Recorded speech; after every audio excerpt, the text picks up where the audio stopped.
ہے کہ لوگ قبرستان میں جائیں تو السلام علیکم یا اہل القبور پڑھیں، یہ پیغمبر نے اجازت بھی دی۔ اب مسئلہ ایک تھا قبرستان میں جائیں یا نہ جائیں، پیغمبر سے جانا بھی ثابت، پیغمبر سے روکنا بھی ثابت، ہم مسئلہ کون سا اختیار کریں؟ تو اللہ کے پیغمبر نے فیصلہ فرما دیا، کنت نہیتکم عن زیارت القبور فزوروها، میں نے تم کو زیارت قبور سے منع کیا تھا، اب میں تمہیں قبرستان کی زیارت کی اجازت دیتا ہوں۔ اگر کوئی آدمی یہ کہہ دے قبرستان میں جانا پیغمبر کی حدیث کا مسئلہ ہے تو بات بالکل ٹھیک ہے، قبرستان میں جانا پیغمبر کا مسئلہ ہے تو بات بالکل ٹھیک ہے، قبرستان میں جانا نبی کا مسئلہ ہے تو بات بالکل ٹھیک ہے۔ کبھی ہوتا ہے کہ اللہ کے پیغمبر سے ایک مسئلے پر حدیث سے دو آتی ہیں اور فیصلہ اللہ کا نبی نہیں کرتا بلکہ فیصلہ مجتہد اور فقیہ کرتا ہے۔ آپ کو کہ وہ کون سا مسئلہ؟ مثال کے طور میں بات کے تو آپ ترمذی اٹھاؤ، حضرت امام ترمذی ایک روایت نقل کرتے ہیں وائل ابن حجر رضی اللہ عنہ صحابی رسول سے، وائل ابن حجر کہتے ہیں اللہ کے پیغمبر نے سورۃ فاتحہ کو پڑھا، پھر اللہ کے پیغمبر نے آمین فرمایا، وجہر بہا صوتہ، اللہ کے پیغمبر نے اونچی آواز سے آمین کو پڑھا، پھر وہی وائل ابن حجر سے امام ترمذی آگے روایت لیتے ہیں اللہ کے پیغمبر نے سورۃ الفاتحہ کو پڑھا، وللضالین پڑھا، پھر آمین پڑھا، واخفا بہا صوتہ، اللہ کے پیغمبر نے آمین آہستہ کہی۔ اب اللہ کے پیغمبر سے آہستہ پڑھنا بھی ثابت، اللہ کے پیغمبر سے جہرن پڑھنا بھی ثابت۔ اب ہم جہرن پڑھیں یا سرن پڑھیں، ہم کیا کریں؟ اگر اللہ کے نبی یہ فرماتے کہ میں آمین آہستہ پڑھتا تھا، اب تمہیں منع کرتا ہوں تم اونچی آواز سے پڑھا کرو، یا اللہ کے پیغمبر یہ بات فرماتے میں آمین اونچی آواز سے کہتا تھا اب تمہیں کہتا ہوں تم آہستہ پڑھا کرو، تو یہ فیصلہ اللہ کے نبی کا ہوتا، مسئلہ پیغمبر کا ہوتا، مسئلہ رسول کا ہوتا، مسئلہ حدیث کا ہوتا۔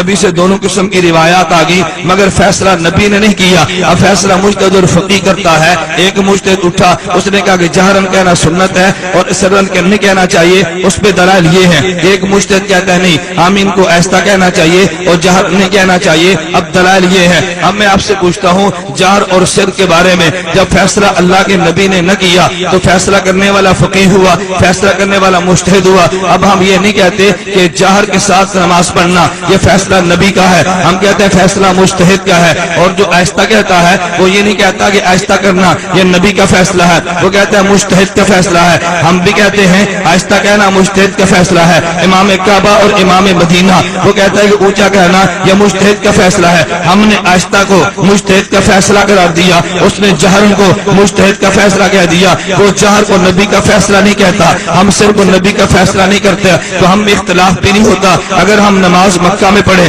امام مکہ ہمیں منع نہیں کرتا تم نے آمین اونچی آواز سے کیوں نہیں ہوئی، نہیں کی تیری نماز نہیں ہوتی، تو نے رفع یدین نہیں کیا تیری نماز نہیں ہوتی، تو فاتحہ نہیں پڑھی تیری نماز نہیں ہوتی، کیوں؟ وہ سمجھتا ہے رفع یدین کرنا یہ مجتہد کا فیصلہ ہے، آمین اونچی آواز سے کہنا مجتہد کا فیصلہ ہے، فاتحہ پڑھنے کا حکم دینا مجتہد کا فیصلہ ہے۔ میں کہتا ہوں نہیں آہستہ پڑھنا مجتہد کا فیصلہ ہے، فاتحہ نہ پڑھنا مجتہد کا فیصلہ ہے، رفع یدین نہ کرنا مجتہد کا فیصلہ ہے۔ اگر فیصلہ نبی کرتا امام کعبہ ہم سے بحث کرتا کہ تم نے نبی کی بات کو چھوڑ دیا، محمد کا فیصلہ چھوڑ دیا، پیغمبر کا فیصلہ چھوڑ دیا۔ امام کعبہ بھی مانتا ہے یہ فیصلہ مجتہد کا ہے اور میں بھی مانتا ہوں یہ فیصلہ مجتہد کا ہے، اور اگر اجتہاد دو مجتہدوں کا ہو جائے پیغمبر نے اختیار دیا ہے، تم چاہو تو اس کی بات مانو چاہو تو اس کی بات مانو، مسئلہ اجتہادی ہو مجتہدوں کی رائے بدل جائے تو جس رائے پہ عمل کرو اللہ اس پہ اجر اور ثواب دیتا ہے۔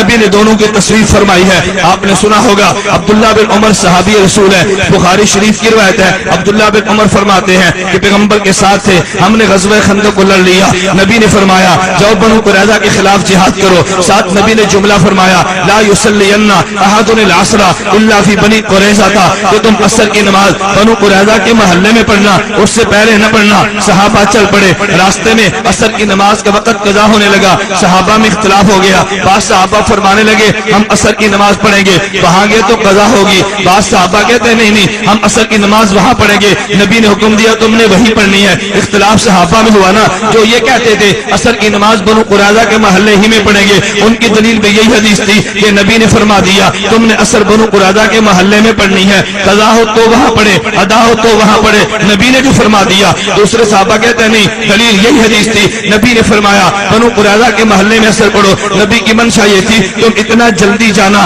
کہ عصر وہاں ہو جائے، ہمیں چلنے میں تاخیر ہوگی تو نماز تو قضا نہیں کرنی چاہیے نا۔ بعضوں نے ادا کی بعضوں نے قضا کی، اللہ کے نبی کے پاس آئے، صحابہ نے عرض کیا یا رسول اللہ یہ مسئلہ تھا ہم میں اختلاف ہوا، آپ بتائیں کس نے غلط کیا کس نے ٹھیک کیا؟ اللہ کے پیغمبر نے فرمایا کہ جس نے ادا کر کے یہاں پڑھا اس نے بھی ٹھیک کیا، جس نے قضا کر کے بنو قریظہ کے محلے میں پڑھی اس نے بھی ٹھیک کیا، دونوں مجتہد تھے نا، اور مجتہد کے عمل پہ کبھی اعتراض نہیں ہوتا. میں اس لیے کہتا ہوں مکہ والا آمین آہستہ جہرن کہتا ہے، وہ مجتہد کا فیصلہ سمجھ کر وہ رفع یدین کرتا ہے، مجتہد کا فیصلہ سمجھ کر وہ فاتحہ پڑھتا ہے، مجتہد کا فیصلہ سمجھ کر ہم آمین آہستہ کہتے ہیں، مجتہد کا فیصلہ سمجھ کر رفع یدین نہیں کرتے، مجتہد کا فیصلہ سمجھ کر فاتحہ نہیں پڑھتے، مجتہد کا فیصلہ سمجھ کر. ان میں اور ان میں فرق یہ ہے وہ اس مسئلے کو مجتہد اور فقیہ کا مسئلہ سمجھتا ہے، پھر جھگڑا بھی نہیں کرتا. یہ مجتہد کے فیصلے کو نبی کا فیصلہ کہتا ہے. اگر فقیہ کے مسئلے کو نبی کا کہو گے، مجتہد کے فیصلے کو نبی کا کہو گے، اجتہاد کے فیصلے کو نبوت کا درجہ دو گے